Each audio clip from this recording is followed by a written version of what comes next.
KGF chapter 3 की शुरुआत होती है रमिका सेन के पीएम ऑफिस से। रमिका सेन को एक ऑफिसर बता रहा होता है कि पिछले 3 सालों से रॉकी ने विदेशों तक अपना बिजनेस फैला दिया था और इंडोनेशिया और अमेरिका में भी उसने कई इलीगल काम किए थे। इसीलिए इंडोनेशिया और अमेरिका की सिक्योरिटी फोर्स भी रॉकी को पकड़ना चाहती थी, पर अब रॉकी मर चुका है। पर इंडोनेशिया और अमेरिका में रॉकी के इलीगल काम अभी भी चल रहे हैं। रमिका सेन कहती है तो इंडोनेशिया और अमेरिका की गवर्नमेंट को उसके खिलाफ एक्शन लेना चाहिए। तभी वो ऑफिसर बताता है कि गवर्नमेंट ऐसा नहीं कर सकती, क्योंकि रॉकी ने 1979 से 1981 तक इन 3 सालों के अंदर ही अपने सोने के बिजनेस को काफी बड़ा कर लिया था। विदेशों में भी हजारों लाखों लोग उसके लिए काम करते हैं और खुद गवर्नमेंट के लोग भी उसके साथ मिले हुए हैं। इसीलिए गवर्नमेंट चाहकर भी उसके खिलाफ एक्शन नहीं ले सकती। फिल्म की कहानी अब फ्लैशबैक में जाती है और हमें रॉकी के जीवन के उन्हीं 3 सालों के बारे में पता चलता है, जिसमें उसने अपने साम्राज्य को विदेशों तक फैला दिया था। सभी माइनों पर कब्जा होने के बाद रॉकी ने और कई माइनों की खोज कर ली थी और सभी लोगों को उनकी खुदाई में लगा दिया था। रॉकी ने उन सभी माइनों से तेजी से सोना निकाला और इकट्ठा करता गया और बाहर के बड़े बड़े देशों में एक्सपोर्ट करने लगा। रॉकी को विदेशों से काफी बड़े बड़े ऑर्डर आने लगे, जिनको पूरा करने के लिए उसने खुदाई को और तेज करवा दिया था। दूसरी तरफ से उसने माइन की खुदाई के लिए और सोने की खोज के लिए अमेरिका से कई टेक्नोलॉजी मशीन भी मंगाई थी, जिससे वो जल्द से जल्द इन सभी माइनों का सोना निकालकर इकट्ठा कर सके। रॉकी ने अगले 1 साल के अंदर इन माइनों से इतना सोना निकाला था जितना कि पिछले 20 सालों में भी नहीं निकाला था। दूसरी तरफ रॉकी ने अपने इलाके को एक इंडस्ट्रियल एरिया बना लिया था और माइन में काम करने वाले लोगों के लिए उसने अच्छे घर, स्कूल, कॉलेज, अस्पताल सब कुछ बना दिए थे। इसीलिए खुदाई करने वाले लोग उसे काफी पसंद करते थे और उसके लिए अपनी जान देने के लिए भी तैयार थे। धीरे धीरे करके रॉकी का साम्राज्य बड़ा ही होता जा रहा था। विदेशों में सोने का एक्सपोर्ट करते करते रॉकी की जान पहचान भी विदेशों की सरकार से भी हो गई और सरकारों के कई लोग रॉकी के साथ मिल गए। रॉकी कई बार इंडोनेशिया और अमेरिका में भी गया था। वहाँ पर भी उसने अपने सोने के साम्राज्य को काफी बड़ा कर लिया था। इस साम्राज्य को फैलाने में सरकार के कई लोगों ने उसकी मदद की थी और रॉकी ने एक गैंग अपनी इंडोनेशिया में और एक अमेरिका में भी खड़ी कर ली थी और रॉकी ने इन गैंग के लिए अपना एक लीडर भी बना लिया था और रॉकी उन सभी का राजा बन गया था। इस तरह से रॉकी ने अपने साम्राज्य को विदेशों तक फैला दिया था। अब कहानी फ्लैशबैक से बाहर आती है और हमें दिखाया जाता है कि जब रमिका सेन ने भारत में रॉकी के साम्राज्य को खत्म कर दिया था और रॉकी अपना सारा सोना लेकर समुद्र के बीच में चला गया था, वहाँ पर रॉकी ने इंडियन नेवी को खुद मैसेज करके उसे मारने के लिए कहा था। तब इंडियन नेवी ने रॉकी की शिप पर मिसाइल छोड़कर रॉकी को मार दिया था, पर रॉकी वहाँ पर मरा नहीं था। रॉकी का सारा सोना उसी समुद्र की गहराइयों में उसी जहाज में दफन है और रॉकी को अमेरिका की सबमरीन ने बचा लिया था। ये सबमरीन अमेरिका के एक बिजनेसमैन की थी, जिसे रॉकी ने उन 3 सालों के बीच में अपना पार्टनर बना लिया था। रॉकी अब अमेरिका में सबसे छुपकर रह रहा था और वो महीने में कभी कभी इंडिया भी किसी को फोन करता था कि केजीएफ का क्या हुआ, केजीएफ को ठीक होने में कितना समय लगेगा।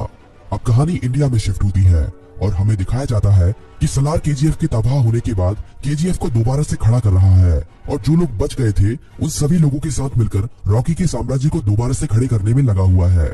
सलार ये सभी रमिका सेन से छुपाकर कर रहा है, पर बहुत जल्द रमिका सेन को भी इसके बारे में पता चलने वाला है। धीरे धीरे करके सलार रॉकी के साम्राज्य को दोबारा से खड़ा कर देता है और दोबारा से माइनों में खुदाई शुरू हो जाती है।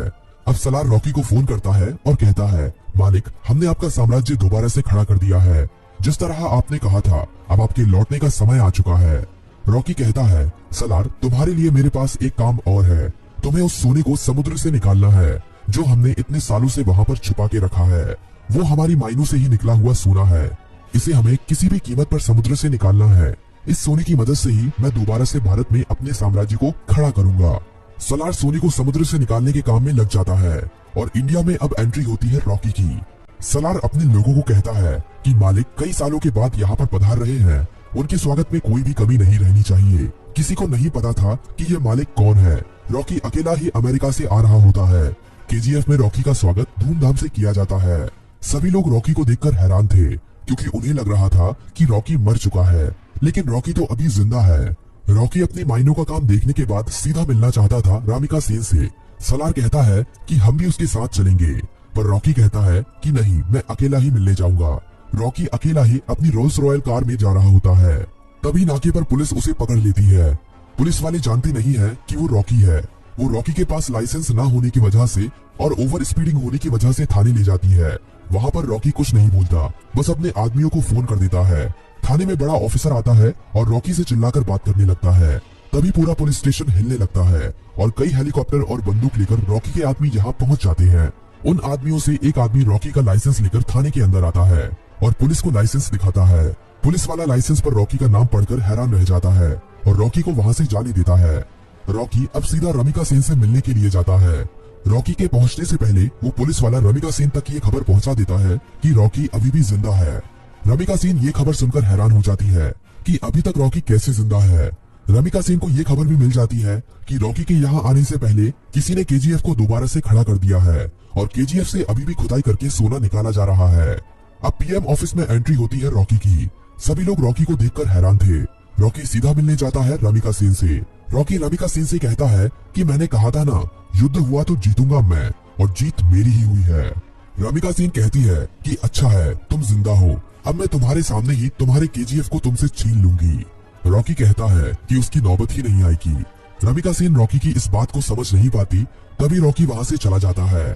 अगले कुछ ही दिनों में रॉकी रमिका सेन की सरकार गिरा देता है और सरकार में अपनी पार्टी को जिताकर अपने आदमी को प्रधानमंत्री बना देता है।